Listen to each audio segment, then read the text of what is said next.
Hey, everybody. Welcome back to the Go to Combat podcast. We're here talking about cards and stuff. For another weekend. Another weekend. Yeah. It's 11 o'clock again. We decided to record so freaking late. Started late. Finish it early. Well, we should have been recording 3 hours ago. Yeah, things happen. But we decided to start printing decks and stuff like that. So Printing money. That happened. Printing money. Yeah, definitely not making counterfeits. No. Nope. No counterfeits here. Never heard of that. Never done that. Nope. So we're here talking about cEDH cards, specifically 2-drops. Yeah. And cEDH.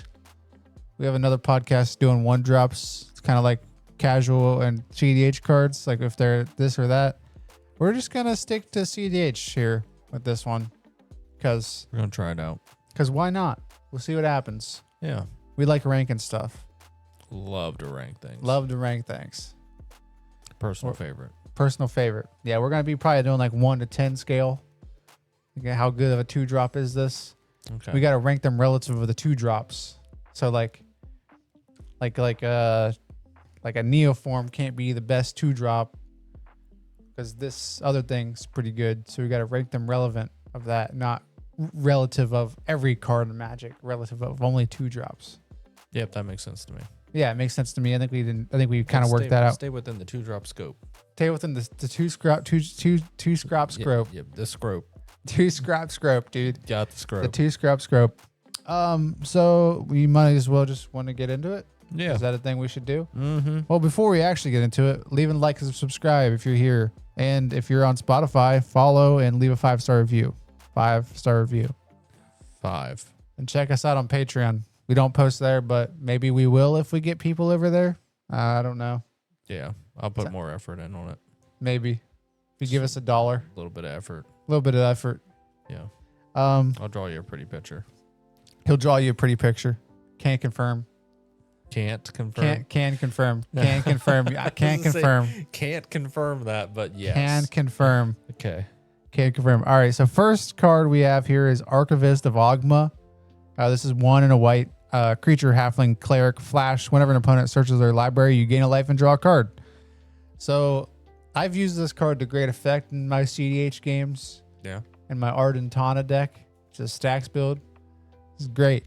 Great card. Now, relevant to 2-drops. Is it the best 2-drop in the format? Absolutely not. Will it get you some card advantage? Absolutely. Yeah. People are always searching their libraries. People are always tutoring for stuff. A lot of tutors in cEDH. You're going to draw a lot it's of pretty cards good. off this. It's definitely And you get a little bit of life. pretty decent. Yeah. Yeah. Especially for ones specifically Magda. Just always searching. Magda's Has always search searching. combo. You're going to draw your whole library with them. Oh, they're searching for their whole library. I'm going to draw my entire library. Yeah. That seems pretty good. That'd be funny.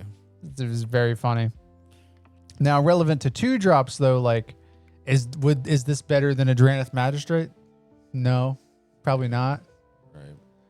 Or not Draneth Magistrate, a Grain Abolisher? Probably not. You know, is this better than Thrasios? Probably not. But like, is it good? Yes. Yeah. It's a good card. I like running it in all my white decks. Just flash it in when somebody searches, draw a card. Yeah, or they start their combo chain. Yeah, their tutor chain. Like Yeah. Sisay. Sisay tutors a lot. Yeah. So you draw from Sisay a lot. If you have a Sisay in your pod, this is a really good card. Yeah. Now, sometimes it does flop. Sometimes people just aren't tutoring. Yeah, I mean, once it hits, they can be like, But there's tutors on fetch lands and everything else. They could too. also just tutor a response to it. Yeah. And just get rid of it. Yeah, I mean, you could. Nobody's going to really get rid of this, though. Not really that threatening, you know? Until it is. Because Yeah, you drew I the guess. right card for him. Honestly, out of 10, I give this card, like, relevant to other 2-drops, I probably give it like a 4.6. I was thinking a 6. A 6? Yeah. You think it's that high? I think it's above mid. Maybe a 5. 5.5. I'm sticking with the 6, man. Maybe a 5.5. We'll see what the rest brings, but 6 is for me. 6 is for you? Yep. All right. Well, next card, obviously, we're going to have some dorks on here because there's some decent 2-mana dorks. We got Bloom Tender. This is 1 and a green. Creature Elf Druid. For each color among permanents you control, add 1 mana of that color to your mana pool. It's a 1/1. Dies to Orcish Bowmasters. Yeah. But And Sisei, this is a pretty good card because with her, it just taps for 5. I think. No, actually, no, it only taps for 2 because it doesn't count her as a 5 color. It only counts her as a white. Yeah. So this is a pretty decent one. Like in decks that want it, it's good, and decks that don't want it, it's bad. Like in Kinnan, it's very good, and of course, Sisei, it's pretty good. Mm-hmm. But in Kinnan or like in Selvala, it's ass. Ain't nobody want this. Yeah. Monocolored is booty. If you're like, I feel like the more colors you have, the better it gets. 5 color probably just runs it. I mean, that's how it reads. That's how it works. Yeah. Yeah. Now, more colors, more better. Now, if we're ranking this like relevant to Archivist of Ogma, I do think Archivist of Ogma is probably a better card. Card for card, I think it's probably better. I love making mana. Well, yeah, everybody loves making mana. So I don't know if I can put that one above it. Yeah, but you get a lot of card draw. I will give this a 5. A 5? Yes. Yeah. Yeah. You don't want to give it a 5 point, like 5.9? Nope. 5. It's right down the only doing just right down the solid center. numbers. We're not doing any decimals here. Right down the until center. I feel like it's necessary. Yeah. Yeah. 5. 5. Okay. Yeah. I think it's probably a 5.1 area. Yeah. Yeah. You're in a multicolored deck, probably gonna rank a little bit higher, but if you're mono, you don't want this at all. Yeah. All right. Ready for the next card? Oh yeah. Yeah. Dorothy Voidwalker. Yeah. Dorothy Voidwalker. 2 black. He's a creature, Dorothy Rogue. He's got shadow. If a card would be put into an opponent's graveyard from anywhere, instead you exile with the void counter on it. Then you can tap it, sack it, choose the exile card opponent controls with the void counter on it. You may play that card this turn without paying its mana cost, and it's a 3/2. Good rate already. A 2 mana 3/2 that's unblockable pretty much. Yeah. Insane. Now the text on this card also insane. Have I seen a Dorothy Voidwalker in the past 6 months? No. Haven't seen a Dorothy Voidwalker Surprising. for a while. Well, I guess I've only been playing cEDH for 3 months. Haven't seen a Dorothy Voidwalker for like 3 months. I don't know if this card's good anymore, dude. You don't think it's good? I don't know if it's good anymore. It's definitely good in like the Kefkas of the world. Graveyard hate is the way to go. I mean, it's good against Underworld Breach. And you're gonna be getting to steal their nice stuff. Yeah. Get it back and take a give it to counter spell, and counter spell is probably the best thing you can do with this. I guess so. Yeah. You could have that in your back pocket, just kind of waiting. Or they're ad nauseum. And they wouldn't really expect that too much. They wouldn't. Just go ahead. Somebody else's stuff gets counter, goes to their graveyard, goes with a void counter. They don't expect you to use their own ad nos against them. Yeah, they don't. Yeah. Like in response, I'm gonna ad nos. Yeah. Like to their first spell they cast after the ad nos. Mm-hmm. It seems decent. Like I think it's probably a better card than Bloomtender and Archivist of Ogma. Yeah. Like this, the text on it's really good. Right. But I just haven't seen it being played a whole lot. Yeah. I'm surprised that it doesn't get played that much, honestly. I mean, it's probably in every black deck. I just don't ever see it. I've run that in a black deck. It's probably in Keurig. Yeah. It's probably definitely in that deck. Other than that, I think this card's probably like a 6. A 6? 6.5. Yeah. I give it a 6 too. Yeah, I think it's somewhere in there. Right. All right. Next up, we have Dranith Magistrate. 1 and a white. Your opponents can't cast spells from anywhere other than their hands. So this shuts off like Underworld Breach, shuts off their commander, shuts off like a lot of things. So this is probably one of the best creature stacks pieces out there, I think. Like Dranith Magistrate absolutely shuts down so many decks. Like it's kind of insane. Like it shuts down all the Breach decks, shuts down like the commander centric decks. Like having Dranith Magistrate's pretty good. Yeah. He's probably going to get removed pretty quick. Yeah. People don't want him to be around. It's like a removal magnet. Yeah. I do think this is probably one of the best 2-drops in the game. Like I'd probably give it like it's probably like top 10 for sure skis. So I'm probably giving this one like an 8. Yeah, I was thinking 8. 8's probably up there. We're on the same page. Yeah, Today. yeah. Next up, Fairy Mastermind. This is a fairy rogue. It's one in a blue. Flash flying. Whenever an opponent draws their second card each turn, you draw a card, and it's a 2/1. Then it has 3 in a blue. Each player draws a card. So the bottom text here is an infinite mana outlet with infinite mana. Well, infinite blue mana. You can draw everybody's libraries out, and you can endurance your own library to just keep milling them infinitely until they die. Yeah. It being part of a mana combo and also being just straight card advantage by itself, it's pretty decent. Now, is this the best 2-drop ever? Probably not. Is this card really good? Yeah, it's pretty good. I think they run it in almost every blue deck. Just because it has flash and flying and it has the infinite mana sink into it.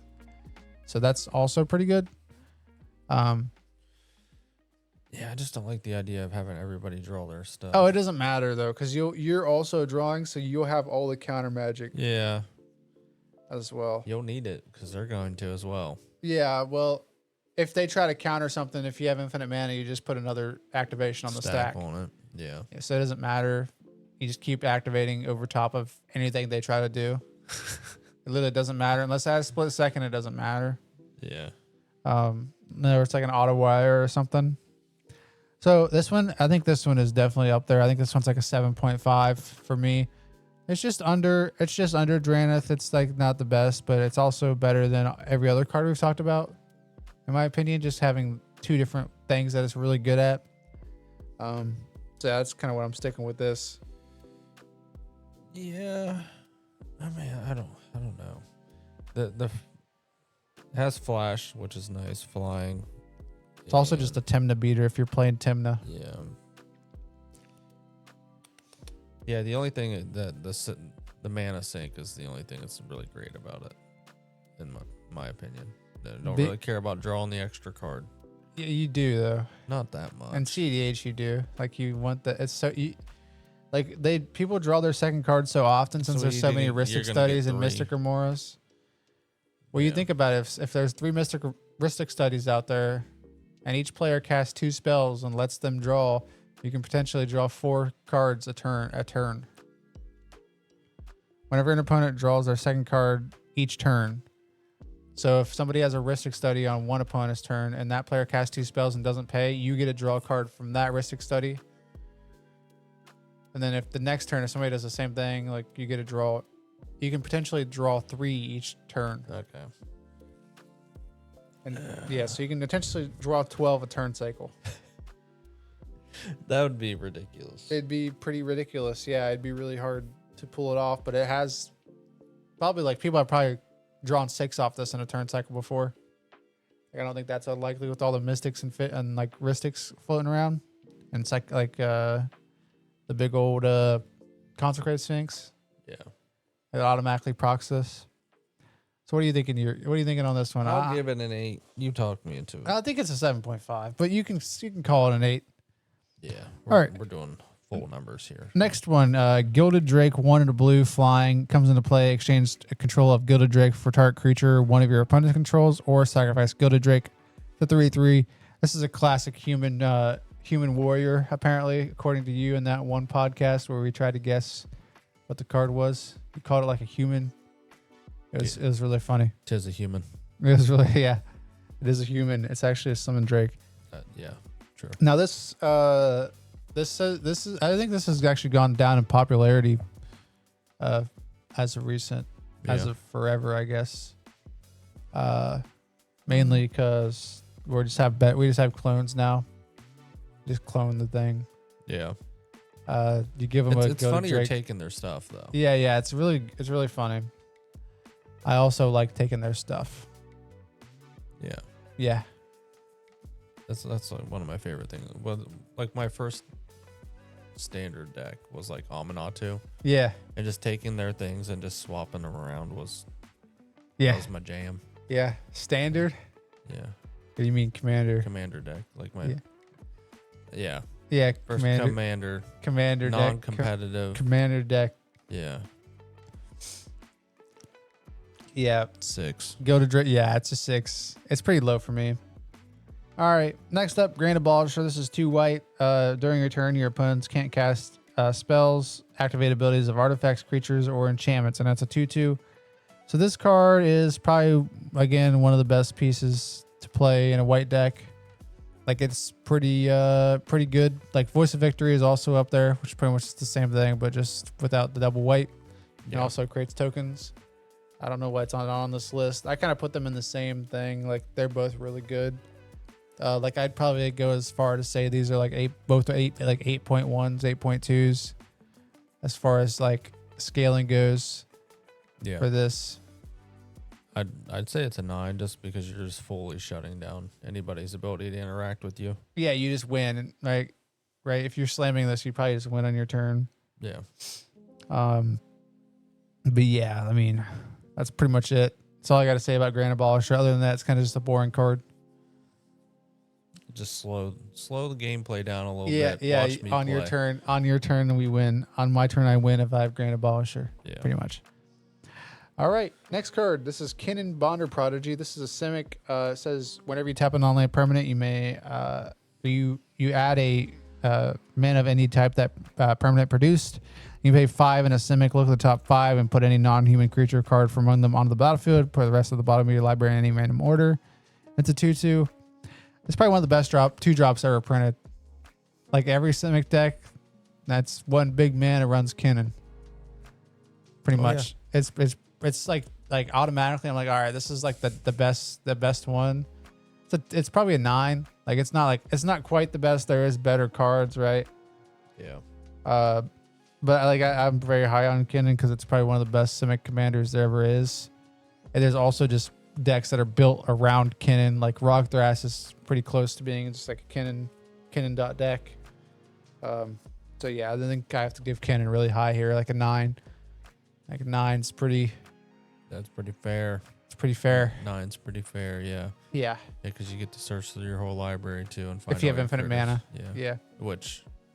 It's pretty likely in Kinnan. You just need Basalt. You're going to get your infinite mana. Yeah. All right, next card, Lotho Corrupt Sheriff. This is an Orzhov legendary creature, halfling rogue. Whenever a player casts their second spell of his turn, you lose a life and you create a treasure. It's a 2/1. This is really good. Again, they cast their second spell during each turn. You can potentially create 12 treasures and lose 12 life. How likely is that to happen? Not very likely, but it is something that could, in theory, happen.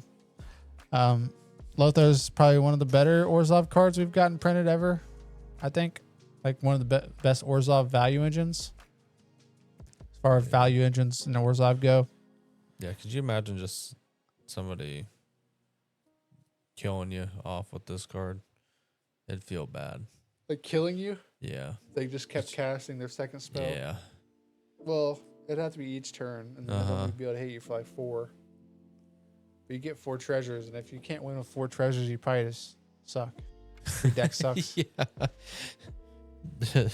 That's also true. Yeah, because if you get hit for 12, you also get 12 treasures. So you're going to have so much mana to mess around with. Right, yeah. And people aren't going to want to cast as much, too. So it's going to slow things down a little bit. Right, you're just going to be chilling.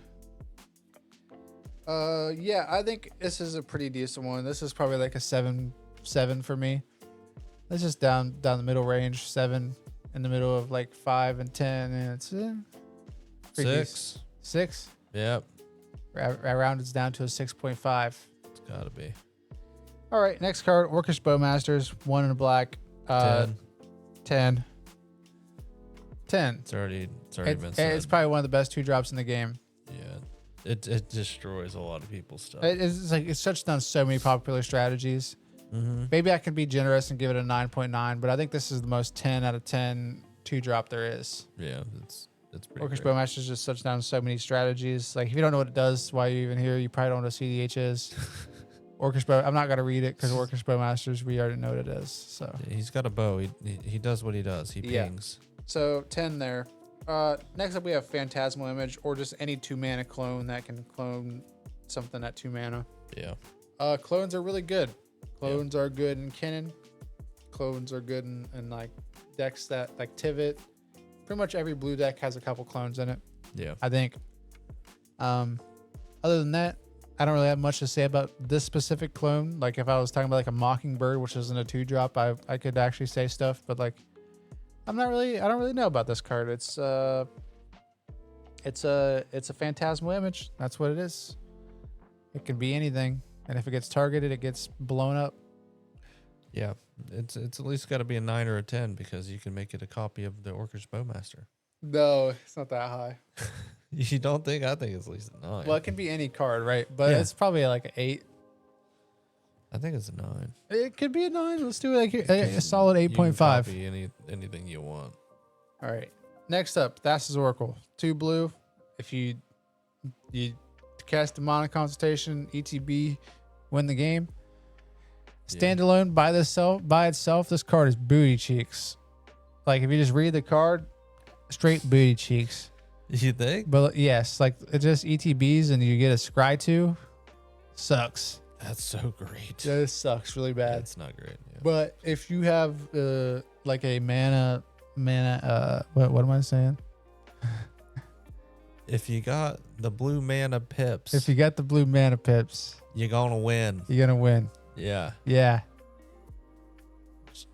it's real simple. pretty much. If you're in blue, this is gonna be one of your win cons, Yeah. guaranteed. Well, some decks don't run it.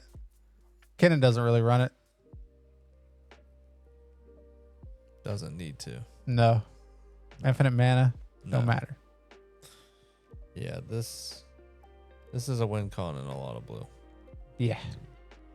The by Therefore. itself sucks. Yeah, but a lot of cards by themselves Suck. So, So I think the Oracle is probably one of the best 2-drops. yeah, it's a That's 9. probably a 10. No, you think a 10? You think? Yeah, Probably. it's probably a straight 10. Yeah. Next up, Thrasios Triton Hero. This is a Simic card. Just says Simic. It's green and blue. Legendary creature, Merfolk Wizard. It's 4 generic. Scry 1. Reveal the top card of your library. If it's land, put it on the battlefield. Otherwise, draw a card as partner. Probably one of the best partner commanders there is, right? Yeah. Like- Gives you access to Simic. Simic. Yeah. Pretty Yeah. good. It's That's got an a infinite mana outlet. Yeah. Just draw your entire deck, win the game. Mm-hmm. Probably another one of the best 2-drops ever printed. Yeah. This is easily like a 9 for me. Yeah. I'm not sure how you're feeling about it. No, it's a 9, 100%. Yeah. And it had a really cool art that I liked from Ixalan, the special guest. Yeah, that one was cool. Yeah. I like that one. All right. Next up, Demonic Tutor, 10. Yep.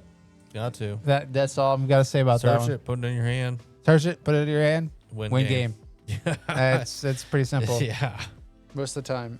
Next up, Diabolic Intent. This one's just like Diabolic Tutor, but you have to sack a creature. If you're in Rograk decks, really good. If you're in like Yoshimaru decks, it's pretty good. Yeah. So it is like a bad Demonic Tutor, so I have to give this like a 9. Yeah. I was But it's still 8. probably one of the best tutors in the game. Yeah. Next up, Finale of Devastation. This is kind of cheating, but it is X and 2 green, so it can be it can be X and it can be 2 and more. This is probably one of the most popular green win cons on cEDH. Like Kennen uses But it. not at 2 mana cost. Yeah, not at 2 mana cost. Usually at like 1 billion. But it is 2 CMC. So it's kind of cheating, but I don't agree with this. yeah. I don't agree with this it's at almost all. it's a 2 CMC. It has X cost though. Yeah. Nobody's gonna cast it for 0. Yeah. They might. You never know. No chance. They might to go chance get that their would happen. Dryad Arbor. Yeah. You never know. I guess. Yeah. Anyways, I If give we're this. counting this as a 2-drop, it's a 9. Yeah. It's definitely a 9. It's probably one of the best green win cons. Yeah. All right, next up, Neoform. This is a Simic as an additional cost to cast a spell. Search the library for a creature card with converted mana cost equal to 1 plus the sacrifice creature's power, or converted mana cost, sorry, and put that on the battlefield with an additional +1/+a counter on it. So this is really good with like Thassa's Oracle things because it's 1 or less, or 1 plus. So you sacrifice your Dork to go get your Thoracle, Your Thoracle? and in response, you Hell yeah. Demonic Consultation. Yeah. So, like, you just sack a mana dork, go get the Oracle. It's pretty simple. Neoform is pretty good. I'd probably say it's like around an 8, Yeah. like a 7. 7. I think's fair for that. It's not terrible. That's yeah. I like the card. Next up, we have Transmute Artifact. This is a long one to read. It's 2 blue. Sacrifice an artifact. If you do, search your library for an artifact card. If that card's converted mana cost is less than or equal to the sacrifice artifact's converted mana cost, pay X, where X is the difference. If you do, put it on the battlefield. If you don't, put it into its owner's graveyard, then shuffle your library. I wish I could understand anything about this card, but unfortunately I suck, so it's so hard for me to understand. What is going on? Yeah, like you were just rapping to me. I didn't even comprehend yeah, it. you pretty much just want to sacrifice an artifact to go get another artifact. It's pretty much all it is. Same, it's like one more CMC, I think, which is pretty cool. I don't even know. I don't get it. I'm giving this a 2 because you didn't drop the bars properly. Yeah, I don't know. I give it like in decks that really want it, it's like a 6 or 7. Yeah. All right. Next up, we have instants now. We have a braid, 1 in red. Choose one, deals 3 damage to target creature or destroys an artifact. Really good down the middle, super down the road, middle of the road, 2 drop. It's like a 5. Yeah, it's super down the middle, down the road. Yeah. It's really good, all around good removal. Instant remove, yeah. Artifact, that's nice. Yeah. Next up, Abrupt Decay. It's a Golgari instant. Can't be countered by spells or abilities. Destroy target non-land permanent with converted mana cost 3 or less. Now this is like probably one of the best removal pieces in cEDH and Golgari. So this is probably like a 6.5 because it's uncounterable by spells and abilities. So Glenorlinda Archmage can't get you. And it's just kills whatever you want. Kills Ristics and everything else. Yeah. Seems pretty nice. Yeah, I do like that one. Golgari has a lot of good removal pieces. Yeah, but this one's probably one of the best ones. Yeah. Maybe like a 7 for this. Yeah, probably. Just because it can't be countered and everything else. Yeah, because that non-counter ability is pretty decent. Yeah, it's pretty decent. All right, next up we have Born Upon the Wind. This is 1 in a blue. Spells you control, or you may cast spells this turn as though they have flash, and then you draw a card. This is probably up there with the Thoracles of the world. This is probably like a strong 9.5, 9.6 for me. It's probably one of the best 2 drops ever printed. Yeah. It just enables so many instant speed wins. It's just insane. Yeah, it doesn't. And it's a cantrip. Doesn't need to be your turn to win. Yeah. You can win when it's not your turn. Yeah, you can just win whenever. Who cares? Give them hope, and then blow them out with a Born Upon the Wind. Happens so much. Yeah. Yeah. I don't know what you think about this card. I think it's definitely up there with the top 10 contenders. Yeah. Yeah, this is pretty solid. Yeah. You get that flash, and you can just pop off. Yeah. Especially if you have effects that are untapping your stuff at like the end of your turn. Or just Underworld Breach, and you just win. Yeah. Pretty much. Yeah. So what are you thinking? Like a 9? 9? 9. 9. Gotta be a 9. Heck yeah. All right, next up we have Brain Freeze. This is part of the Underworld Breach loop. It's just 1 in a blue. Target player puts the top 3 cards of his or her library into his or her graveyard and then has Storm. Objectively, this card is booty cheeks. Now with Breach, it's really good. Yeah. But if by itself, I think this card kind of sucks. So you're never just going to be casting this once. yeah, I think it's definitely down the middle of the road. I think it's just like a 5 because you only really casting it if you have Underworld Breach combo. Right. Until then, it'll just sit in your hand or just pretty much be upset that it's even in your hand. Yeah, probably. Yeah. 4. Yeah, that seems about right. Next we have Cabal Ritual. There's 1 in the black. You can add 3 black, or if you have Threshold, you add 5 black. That's a little bit of mana acceleration at turn on at mana value 2. So this is like a turn 1 crick enabler and stuff like that. Yeah, which is pretty sweet. Yeah, 6 for this is my ranking. Yeah, I mean you'll get the Threshold occasionally, but most of the time it's just like getting that early mana. That's gonna be great. Yeah, pretty much. Yeah, it's definitely like a 6 for me as well. All right, next card, Cyclonic Rift. 1 in a blue. Return target non-land permanent control to its owner's hand, or you don't control to its owner's hand, and then you can pay 6 in a blue, overload it, so you just change target to each, and you just, everybody gets blown out besides you. This is a good staple, just in most general stuff, staple so. in blue decks. Yeah, it's an 8. Yeah, it's definitely Being up able there. Probably one of the best removal Targeted pieces. removal or full board removal. Yeah. And it doesn't touch your stuff, so that's great. Yeah, it's super flexible.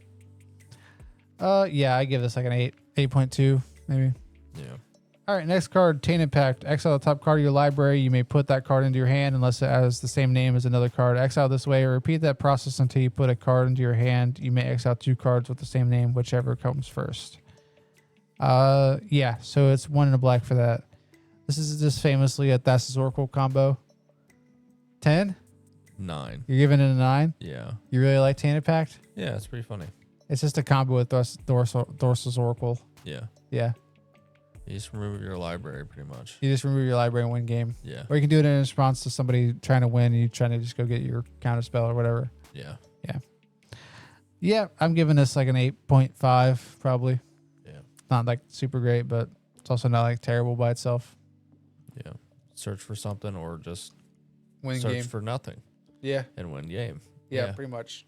All right, next up we have some stacks. We have a defense grid. Each spell costs 3 more to cast during each spell costs 3 more to cast except during its controller's turn. So this is a stacks piece for like Magda type decks and like those decks that don't really have a whole lot of like stuff to do, interaction as well. Mm-hmm. Like Magda has a lot of interaction, but it's usually like damage and like redirection. But this, like they can't cast free spells really anymore. That's kind of like the whole upside of this card. Yeah. Which is really good. Other than that, I don't really have much to say about Defense Grid. Other than that, I don't really like it that much. Don't like slowing people down? No, not really. Love to slow people down. I think I have it in my Ardentana deck. Yeah. You're going to need to cast it more. Yeah, probably. Embrace the snail pace. Embrace the snail pace. Yeah. What do you think this card is? Probably one of the better 6. 2-drop. 6. Yeah, I think you're about right. I think it's a 6 as well. Yeah. Next up we have the Talisman cycle. They just tap for their respective colors of, whatever. This one is creativity, so it taps for red or blue, deals damage, and then there's also just taps for colorless. These are really good mana fixing in certain decks, but other decks just absolutely do not want them. Yeah. Like Kennen wants the Simic one because it can tap for 2, and that's really good. Mm-hmm. Rogueside wants a couple just so he can have more colors. Here and there's decks that do want talismans, but not a whole lot anymore, I don't think. Yeah. Not competitive. They are. It's nice to be able Right. to fix some of your mana, but 90% of the time you're going to have better loops that you can do to get that mana. Right. So, I don't know. This is kind of like a 4 for me. Yeah, I think 4 across the board for pretty much all of Yeah. besides Arcane Signet, which is like significantly better, but Yeah. other than that, like they are just down the middle road 5 for me. Yeah. All right, next one is Wishclaw Talisman. It enters the battlefield with 3 wish counters on it, and it's 1 in a black. And it says 1 tap, remove a charge counter, and search your library for a card, put it into your hand, and then you give it to an opponent. There's like some lines with this where you just like destroy it before they even get it, or you go to it for Culling Ritual, and you just destroy all the permanents and make a bunch of mana with, if you already have like a win in hand or something. It's pretty good. Yeah. Really like the really like the card, but it does have this like weird thing where like, oh, I'll take Wishclaw, give it to me, I'll only get a land, and then they definitely lie to you. Yeah, that happens not a lot actually. They don't do it. You sure? Definitely does not happen. Yeah. Definitely does Just not. blow it up before they get the search. Yeah, that's that. You That's just try. the move. Yeah, just blow it up. It's more. It's probably smarter that way. Yeah. Never trust your opponents. Yeah, They have their best interest at heart. they don't have your best interest in mind. No. Right. So no. Like 6 or 7. For yeah, this, I think it's somewhere around in there because you can just get whatever you want. It's pretty decent, but you also give your opponent whatever they want. Right. So Yeah. all right. Next up, we have Sylvan Library. It just basically says at your draw step you can draw 2 additional, and you may put. If you don't keep them, you can put them back in any order. Like if you don't pay 8 life for each one, Yeah. or 4 life for each one, 8 for both. Right. That's what I meant. Yeah. So it's pretty much just fixing the top of your deck It's kind of nice. Yeah. I do like it. You get a look at it. Mana is not important when you just have life to spend. Right. Yeah. So having that additional 2 cards on turn 3 probably. Yeah. Turn 2. That's gonna be great. Turn 1 Sylvan Library is the goal in life. Yeah. Should be at like 10 on the 4th turn. Yeah. All in all, I give Sylvan Library like a 7.5. Yeah. And worst case scenario, you just put them on the back, on the top, and you don't have to worry about it anymore. Yeah. You know what you're coming up into at least, so you can accept your fate if it sucks. Yeah, right. So Or you just draw all of them and then keep going. yeah. It's usually what I do. If they suck, I just I'm like, oh, I'll draw them all. Yeah. Why not? Might as well have them. Get these out of the way. Bad cards better than no card, True. I guess. 7. 7. Yeah, I'm right around there with you. Yeah. The next one's Underworld Breach, which I think is automatically just a 10. It's got to be a 10. It's probably one of the best cards ever printed. You know, when I first seen this card, I really didn't think that much of it. Me either. I was like, dude, this card sucks. But that was when we first started. So we didn't know anything. Like, well, I got back into it, but yeah. Yeah. It's pretty great. I didn't know anything about CEDH when I first started. I was like, what even is CEDH? And honestly, like, if you're not in competitive, then it's just a value engine. yeah. It's just a It's turn. like, this is Fair. It's okay. Yeah. But yeah, it just does so much. Yeah. For CEDH it does. Casual, like I said, they play it and they're like, oh, this kind of blows. Yeah. Like, Yeah. sorry, I don't have a 15 drop on top. Yeah. Yeah, other than that, I don't really have much else to talk about. No. It does a lot of combos and wins a lot of games. Yeah, it wins pretty much all the games in your storms. So Yeah. Yeah, this is kind of a shorter podcast, so trying to keep it on the low. Yeah, it's like 40 minutes. oh, that's not bad. Yeah, we did 30 cards in 40 minutes. We're killing it. We're very We're getting tired. efficient. We're very tired, so we're like, ooh. I'm awake. More awake than you. I'm You're about extra to, sleepy I'm about today. to sleep. Okay. All right. Well, I hope you guys enjoyed this video. Leave a like and subscribe. This is a podcast. It's a very short podcast. But yeah, Shortest of them. let me know what you guys think of our weird ranking system that we did. It's not that weird. No, it's super casual. Yeah. Probably like the most boring podcast you ever listened to. Most sleepy one. Yeah, very sleepy one. I'm gonna get a little cop for this corner. I think that'd go great. Give a little cot. Yeah. Just sleep. It's people make money off of it. Yeah. Yeah. People make money off the cot in the corner, dude. Caught in the corner. Cot in the corner. I mean, that could be taken in many different ways. Yeah, it could be. Yeah. Could be taken in so many different ways. All right. All right. Well, I hope you guys enjoy the video. They did. They did. It's They on had to. Spotify. It's on everywhere. A little 40-minute podcast. All right. Peace out.